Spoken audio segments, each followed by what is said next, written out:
They be thinking about how to not do that. Get in the box, get the jump, but then miss the shots. And Skagen makes it work.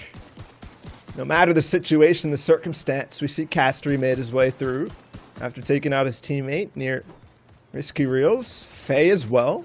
They're still rotating side by side, but that engagement not going all the way through. Look at his materials. Castry probably in a little bit more of a situation where he's up in HP. The deal finally goes down. Top 40 now, more points being accrued.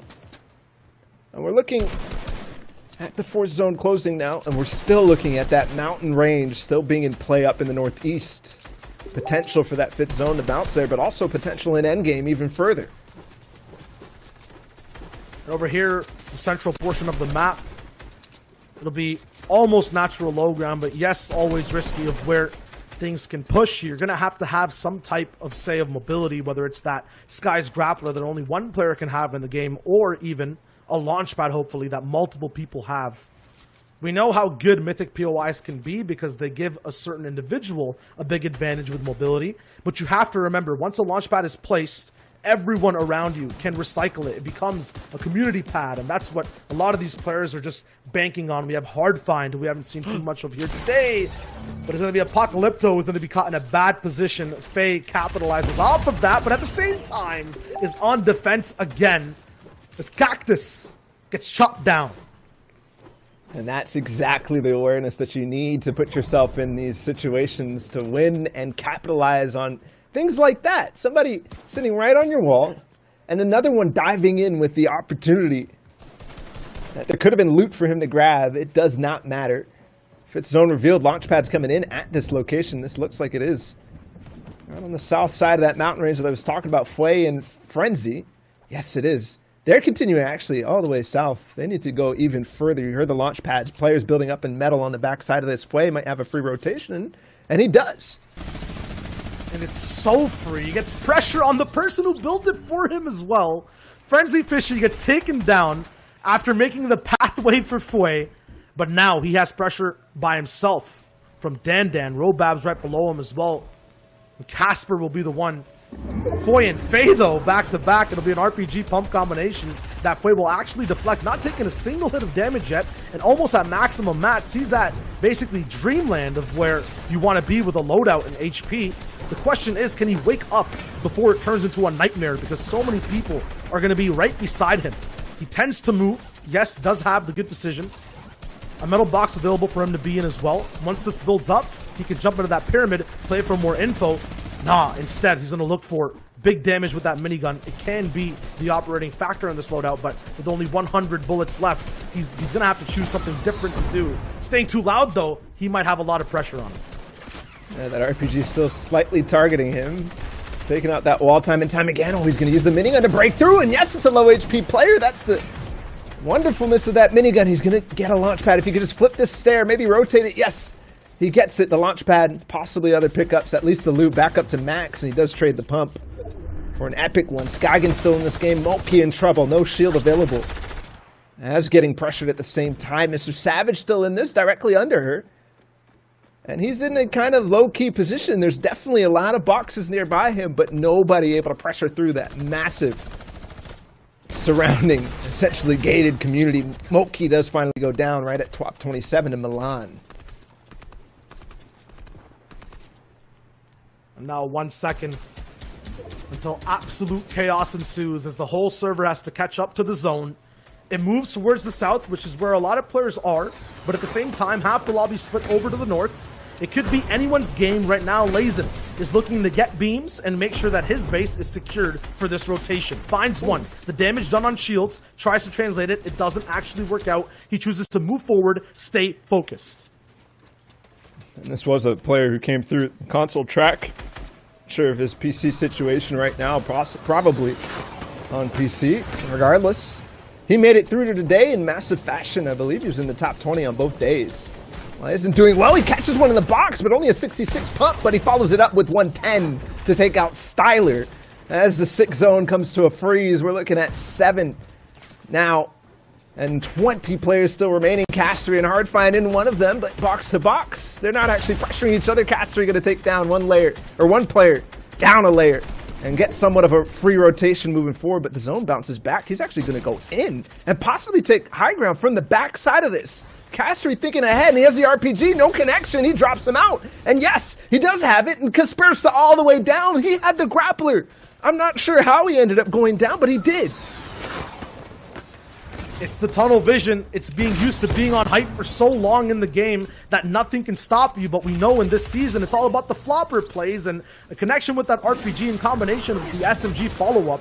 Castery now has high ground for this entire game, but is getting bullied out of it as well from so many different angles. Everyone wants control because we know how you have such an easy time winning from this spot. Still, another RPG being thrown towards Castery. Just one more flopper left. Will he be able to survive and go back up again? 12 rockets. He's looking to send out his other, and now his HP pool, the extra floppers he has, are gone.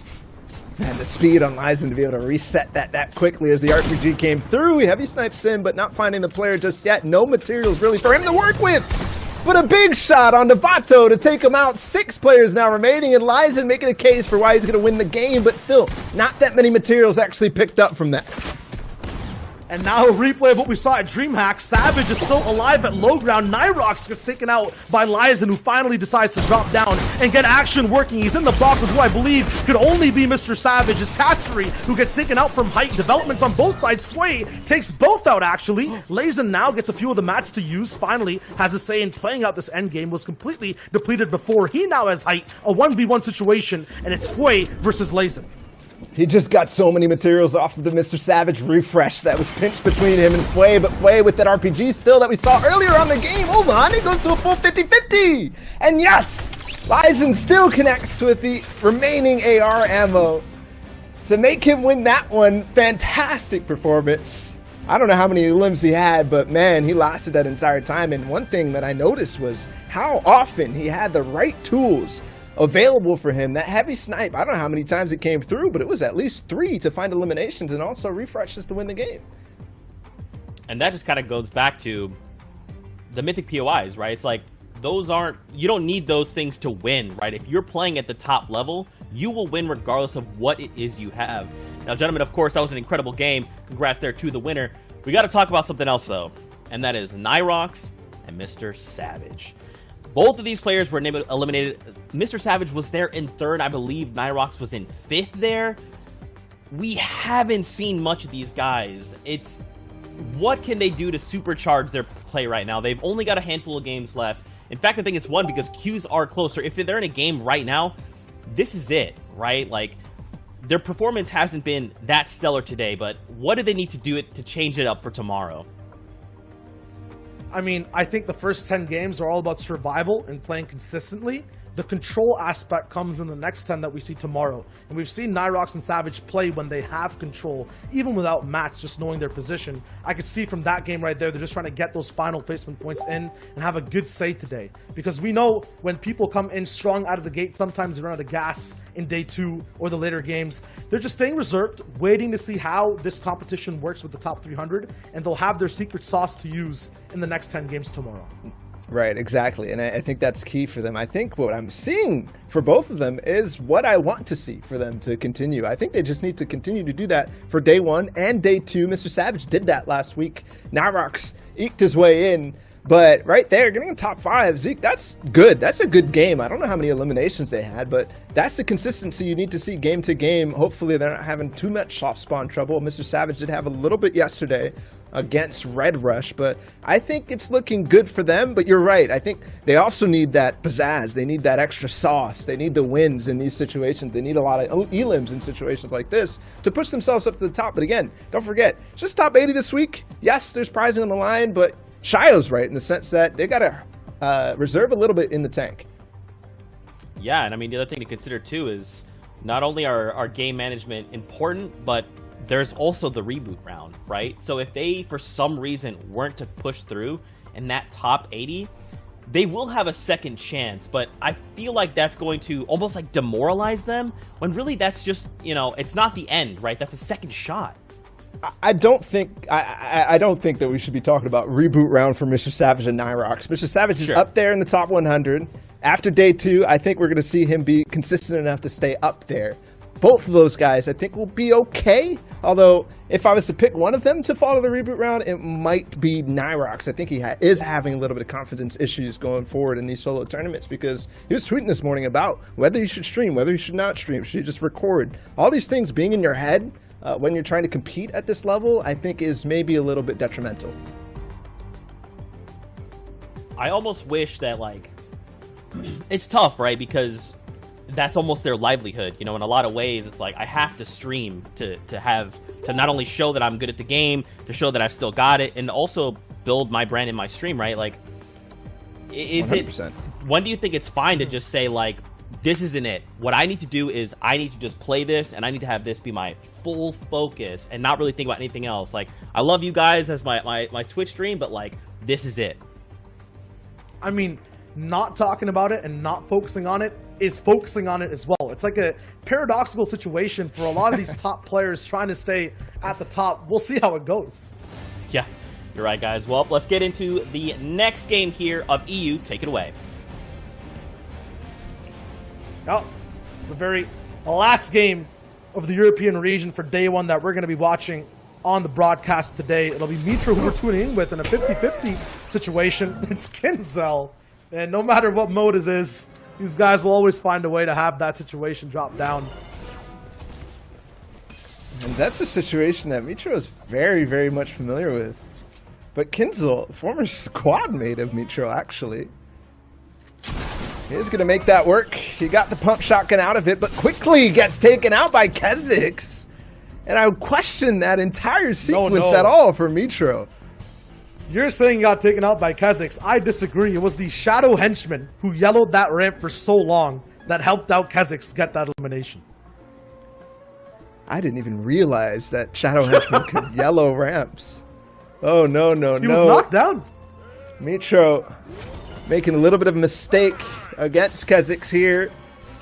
There's still one more player for Kezix to work with, or work through at the Shark. But already down to 90 players in this game. This entire lobby being a little bit more aggressive, maybe a couple more 50-50s than usual.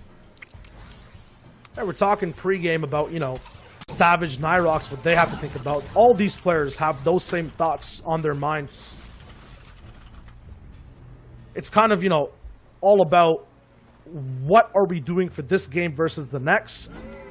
How does our overall competition look in terms of our brands? Like, all these things moving through your minds and dealing with, you know, people instantly dropping on you at the same time, unfortunate circumstances, like Shadow Henchman's yellowing at your ramps. It's a lot to think about, and to try to stay focused, winning these box fights. Kezix right now running in circles. I was going to say almost around the competition, but he gets taken straight out by King Bokaj. And now he has control of the Shark? Question mark? As we've seen time and time again, people push in and push in and push in way past the early game, no matter what. The also other thing that happened in that game was it went from the highest points down to the lowest points. As we even see Nowhere to Nate get taken out. Both players I think we've been tracking in the top 100. Trulex making a kind of misplay to keep himself down at 56 points. Mongol in this game takes off a deal over at Sweaty Sands, most likely. So while there's a lot going on, a lot to unpack in this game, I'm wondering where we're going to end up. Another big name gets taken out, and Alex. And he drops over towards the Misty Meadows side of the map. Vibes gets in the box. And the tracking makes quick work of Hoop, but then another big pump. It's a green one too, but he hits max damage onto Fat Rat Alex. Dominates him. Oh, that was raw. That was just straight raw. 160, the maximum you can do. He's feeling good about that. Now, to a more scenic view, Frenzy Fishy, who I think we've seen blunder twice today. Hopefully looking not to do so already, though. Quick movements to adjust being on the back end of the fight when he had the lead slightly. I really want to see this man succeed in this fight. The edits are there. He controls a bunch of them. All the walls, I believe, but with quick movements, his opponent has him on the ropes. Now remember, in terms of people like Frenzy Fishy, like we saw with Kinzel and Mitro as well, these are the last games of the day. They will actually give you an insight of what to do for the rest of the competition. Being at 1 HP, though, you're not thinking about that. You're thinking straight about the fight, and he's there to knock it down. Frenzy Fishy gets to finally have a victorious moment on the broadcast. That he does, and pushes his way up to 95 points. I was thinking about what the qualification range was going to be after these 2 days. Overall, it should be probably around the 215-point threshold for EU. That's at least what I'm estimating. And because of that, right now, the 90th points that he's at looks to be slightly out of that, but with one more game of the day, should be able to make this work. Sebi has just dropped this all down and even tracks through, has the heavy sniper reloaded, almost went for it, but instantly the other player builds right back up. But a lot of material spent into this. Can Sebi actually catch him? Tries to cone him, but he continues to build up. There's a nice tack shot. Oh, they triple-headed! Sebi is a monster with the speed, and that's Swite, who gets swiped down right there. Sebi, 78 points, and the one elim on that massive fight. There's still more here, though, in Weeping Woods. Yeah, and although sometimes you're not able or allowed to find it, the heavy sniper, key to all doors, will let Sebi do that. And once again, 50-50 position, owns the walls, doesn't actually get the second. It's a third party that comes in, but is he really on the attack, or is he just trying to survive on defense? Because in a box with Sebi, you're asking for doom. And they both trade heals a little bit. Sebi might have the advantage. I already hear the reload coming in on the other side, so possibly only minis available. Reloading everything. Key going forward so that they're available. Sebi looking for his third in a row. Potential for a quick W. And he does right there. The heavy snipe into the box. Almost gets the wall too. There it is, finally. And you never want to be fighting for that wall if you're Matix against Sebi there, but I believe that was actually an old box that he had to fall into from a completely different player, so he didn't even have the control. He had to fight for the wall. There was no escape. While he still tries to go on a tear all the way near Weeping Woods, we tune into a situation that we don't usually see at this point in the game. I mean, I would classify this as absolutely mid-game right now, but it's looking kind of like an early game drop where people are all just still around Lazy Lake looking to get loot, or an end game zone where people are trying to base up side by side. This will not be a situation where these players have an experience having basically 4 people in a box fight at this point. But if anyone can make it out, it should be Fury Legendary coming out on top for this one. We did see a number of shaky performances early game for Legendary in the previous weeks. He obviously still made it through, but not at the speed we require, or we normally see from him. It's going to be a little rough backing away from air. The pickaxe still coming through. And again, people are playing very aggressively in this game. As the queues were closing, this is probably what we're watching right now. An effect, a W key game. But you have to wonder, when does it stop? When are people actually full committing? A nice shot from Legendary to take out the player who's chasing him, but another party comes in right after that. He does have the momentum, have the movement to actually make his way back out. So now heals up. Legendary puts himself right into the state to accept another fight through. Noka from the back, though, an RPG or possibly C4 to make this a big pitch. And I believe Noka got the elim there as Legendary shoots the pump to trade the damage, so starts that fight off really nicely. Yes, it was exactly that. And it even gets the loot from it, too. He's got maximum materials. We talked about the man who survives every single situation. Sometimes we're not actually partaking in it. I'm curious to see if Legendary even tries to go for this next, and I would say final box fight, this King of the Hill-esque tournament happening here at Lazy Lake. As more people move in, he knows about third partying. He knows how long this fight's gone on.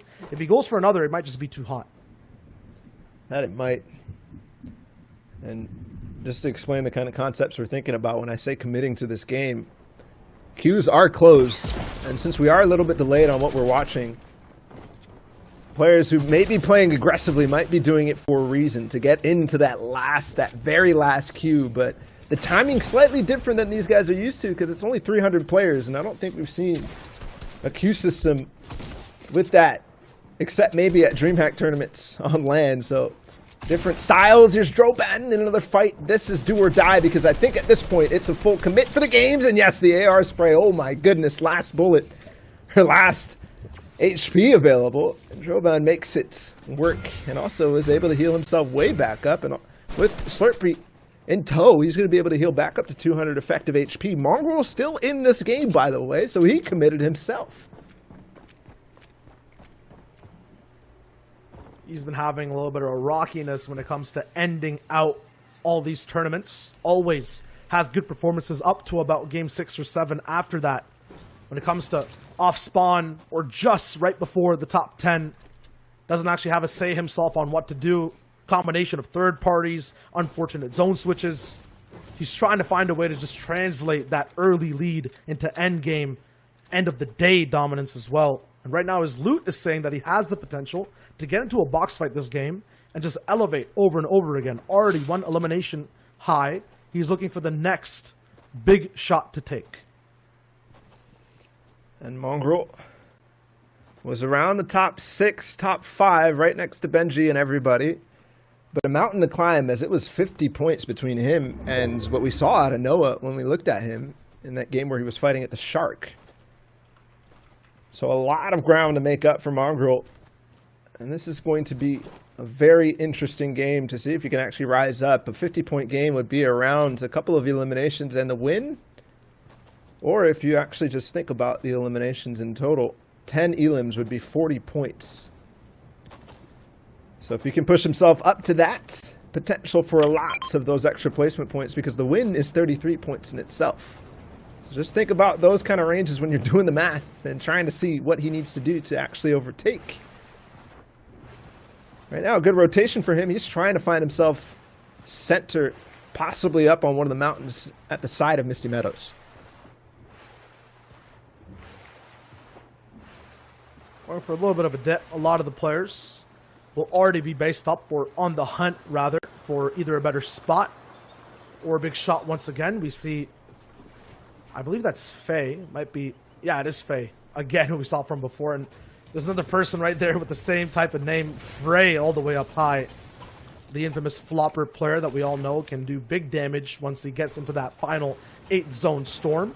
Right now, though, all these players who we know for their end game capabilities have to get through the biggest hurdle, which is this moment, the mid game.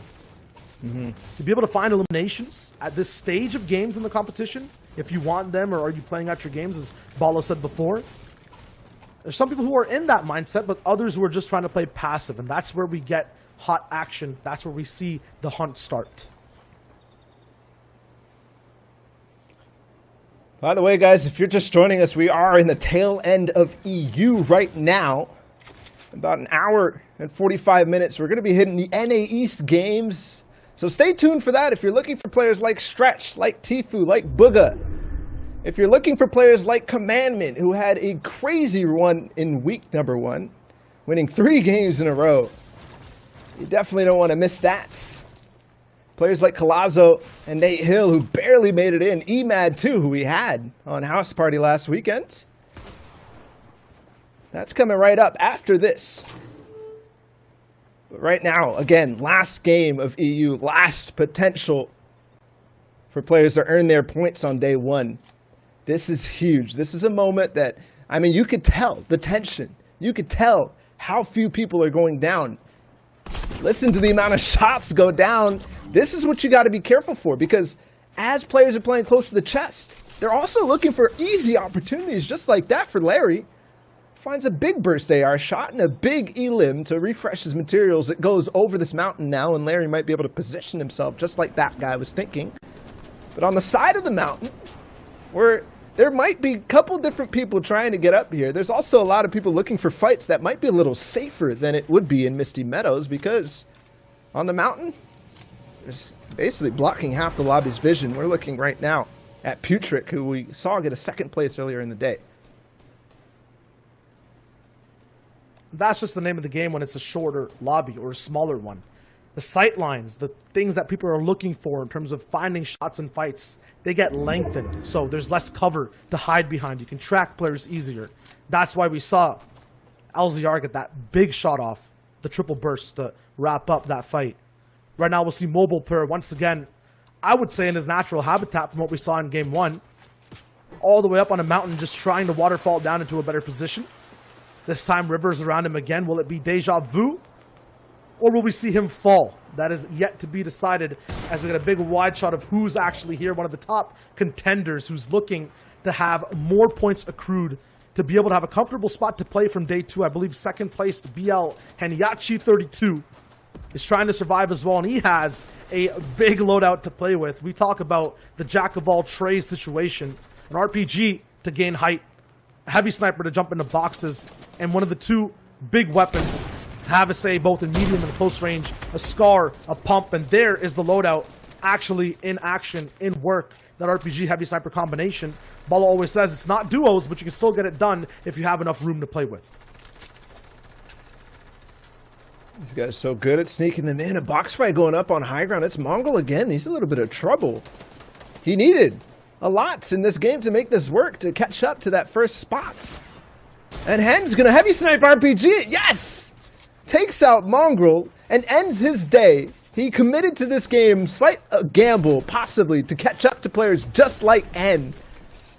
And he will fall to a player who's above him in the standings right now. We'll have to see where that actually ends. I believe probably around 156 points for Mongrel, but that's the end of the day.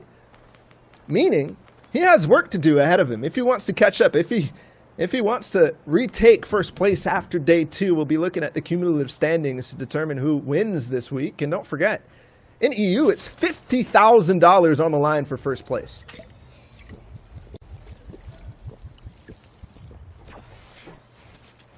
Now we see a little bit of a rare sighting with Cavado, who we only ever see in Endgame or at the agency, but just like both those moments, he's precise, superbly accurate, and at the same time, taking big pressure and surviving it.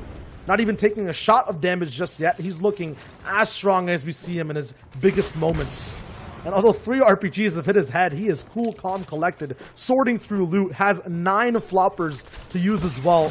He's going to drop one of them, but oh, because of that, now finally the RPGs catch up. Maybe a little bit of overconfidence here right now. He's getting comboed through by multiple third parties. I believe this is 2 different people trying to RPG him with an AR that's also just rattling on his metal boxes.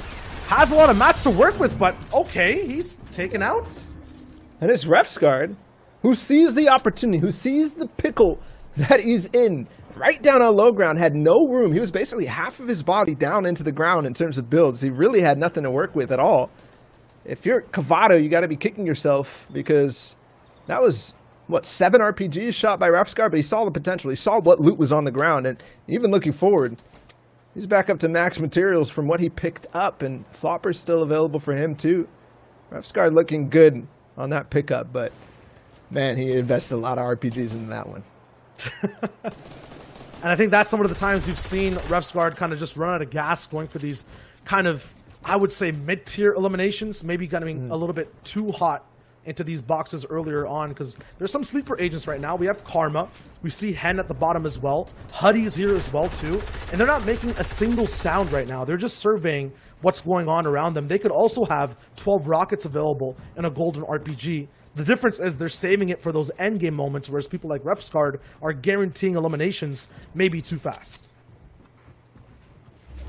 And I was wondering if this situation was going to happen. Look at how many people are on the left side of the minimap compared to the right side. And this is a huge ravine, one of the biggest in the games to cross. So difficult situation. Bokaj is going to look all the way down and find Droban, but no launch pad in his inventory. And being up on height right now, I'm wondering if there's going to be a player who uses it up above. Possibilities are there, but that's really what basically everybody needs, though. Looking at the south side, there looks to be a path down low. Here it is. Refsguard there, Larry up there, Hen down on the bottom of this, I believe already in zone. No, he's all the way down. He has a launch pad, so that's good. Picks up an RPG too. Remember, he took out Mongrel earlier with the heavy snipe RPG. He still has that combo. He's going to make the huge gap, but there's so many players on the back side of this. He uses the tree to block off, though. He's so close to going down, but he does find an alcove to heal up for just a second before going up. And yes, he makes it through, but now there's so many more people just ready to beam the late entries who are recycling these launch pads. Hen knows exactly the trajectory people took to get to his spot, although no one else recycles it towards his position. he still has to climb up an entire mountain. There's players who didn't actually find launch pads, and the decision will now be, do we go for these easy pickups, these easy eliminations, or do you get to that mission to move up this mountain? Hen will slowly break all the way forward. Right now missing a lot of eliminations, but at the same time trying to actually find a way to play out the rest of this game, caught between a rock and a very high mountain. He's finally making the push, but it's slow. It's methodical. Now picking up one elimination, made a little bit of noise. Will people find out that he's here, slightly just makes it in. He can now play out the rest of this game, and it moves even more forward above the mountain, dropping down from it again. It's going to be a waterfall scenario, and he actually trades heavy snipers on the back end of one, taking big damage. No white heals available. Only 4 seconds to play around with in the storm. And he has to get up. I see this as a very difficult situation in front of him. I think he wants to get in this box with a heavy snipe. No. So actually just going to build out to the side, uses his brick now. But still, how does he actually make this rotate? There's so many people looking at him, and Xeno will take him out. Running straight at him. Moki in this game, 77 points for her. Potential rise up in the top 80 for today with this one game. Top 26 right now. She has a launch pad to work with to get across, and she is going to use that. Goes out to the side to make sure that her head does not get blocked, and should be able to pick from a lot of nice positions here in zone, but really not too many people high up at all, so she's going to be playing down on the mid ground. Yep, smartly skipping the most difficult part of this end game competition.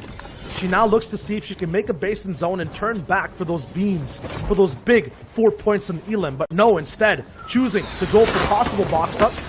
Just make sure her base is strong. Now she's side by side with multiple players. Finally, almost has a lair of her own. No big power weapons in this loadout, so it'll have to be bills and shots she has to take. Possible high ground maneuvers available as well, but her mats are starting to run low. Now, completely out of metal. On the back end of just 200 brick, she has to find a way to refresh. 0 eliminations so far, Bala. She's only playing off of replacement so far, but finds another launch pad. A nice launch pad too. She opts to go past where she needs to go because the zone is going to continue to reveal low ground positions. And she does land directly on top of Kaiser, but also Faye, who does break in her box. That's going to be a fight that she might have to take. Meanwhile, Vibes on the mid ground, very high up. He's got floppers if he needs to, but this is going to start to drop off this mountain a little bit. He does get the Stormy Limb on the Xeno, and that's going to be really nice as that Siphon. But then all the way down to low ground is a lot of different players thinking the same thing as we approach in the top 10. And it's only the 7th zone, so it can bounce back right now. Fanta has control of the high ground, taking out the other Xeno who was in the game. Vibes looks to be the king of low, and no map battles down below. He has the control of the piece. It's the wall. Jason gets taken out, and Vibes is now low ground, feeling really good, controlling everything and a big abundance of maps, but I'm concerned maybe possibly overbuilding here. He now only has 5 left, a pump available, but limited options. And he didn't actually get the refresh materials off of that. Moki finds Kura. I believe this might be right next to... There's a heavy snipe in. Oh no! Pulled out the mini Kaiser with a big blunder by accident. And failing on the execution a little bit. Saves Vibes a little bit because he has the materials now. Shizolele and Red Rush in a fight with a minigun. They're really, really high up, but Red Rush has that grappler to make things work. Yeah, Red Rush is trying to be as loud as possible. Now finally drops down. Too much action for him, and 2 back-to-back pumps from Vibes. The last person left alive, I believe, is Moki on height, who stays cool, calm, and collected the whole game through. 3 eliminations picked up in that endgame and that victory royale.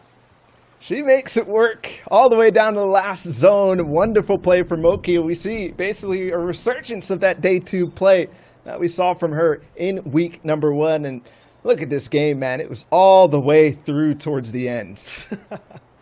It's the person that had the cleanest game so far, and now we're going to be throwing it in to see a zoom in for how NA East is going over at House Party. It's Zeke with Colazo.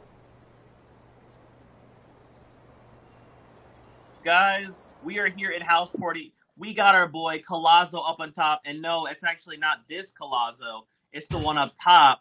That's right. First question right out the gate, buddy. How does it feel? Are you and Monster related? Are you guys brothers or? I mean, he asked me at the last family dinner if I would hop on, so I'm definitely down. I'm more than down.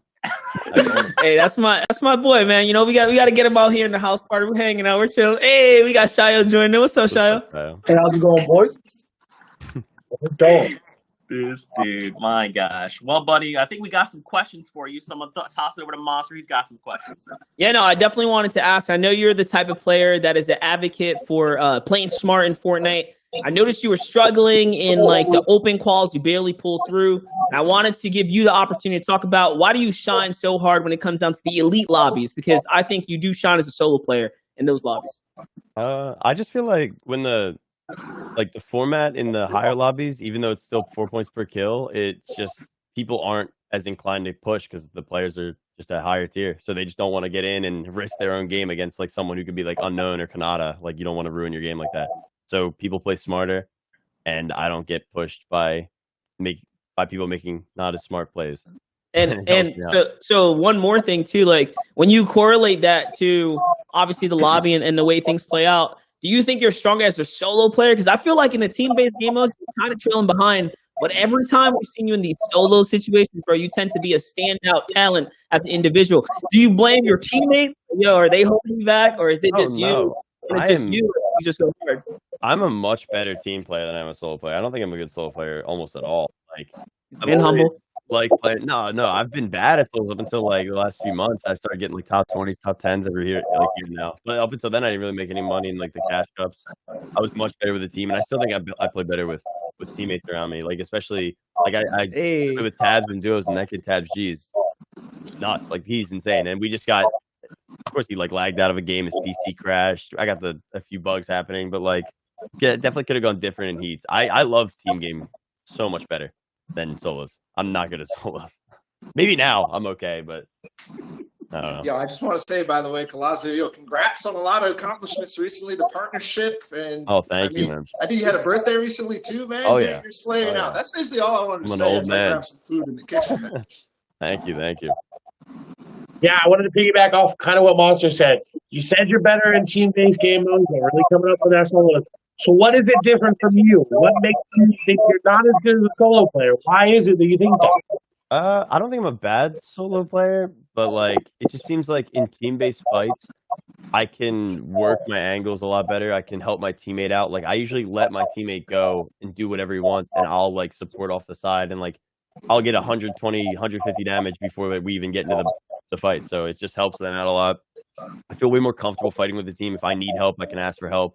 Very vocal in game, so it's just way easier for me to fight alongside someone rather than by myself. Hey, and recently I've been tuning in with how the Colazzo stream, the journey's going, man. Talk to me about your mental, because you were basically not qualified at one point for this competition. Now you're in and you're dominating, man. How you feeling? Oh, it's incredible. It's 100%. I don't know. I didn't think I even was gonna get to play. I had the event unlocked and it opened for week 1 and said I could play. And I was like, all right, like I'm going into it with the mindset that like I don't really care how I do. I shouldn't have even been here. I'm not gonna take it too seriously because if I don't qual, whatever. And I've been doing a lot better with that mindset. When I take it super seriously, I get a little nervous. Like I know I have viewers watching me that have high expectations. So when I just don't take it too seriously, like I do so much better. Yesterday's cash cup, I got 3rd. I was literally sitting there like, I don't care if I win this game. I don't care. And I like it's so much better for me. I don't know. Takes pressure off, I think. Dude, that's awesome. Well, apparently, guys, confirmed. Colazzo's a much better team player, so he's already really good now. So pair him up with someone, he's going to be even better. That's what I'm hearing. Love to see it. Colazzo, what we're going to do is open the floor, let you plug anything you'd like to plug, my man. All right. I mean, it's just Colazzo on any social media, CO1AZO. I just couldn't get the L originally. Unfortunate. It's a 1 on everything. So, yeah. Twitter, YouTube, Twitch, TikTok, if you really want to. It works. So give this man a follow. He's incredible. All right, guys. I'm going to go send the show on a break. So you guys keep partying. I'll be right back. All right. Perfect. There we go. There it is.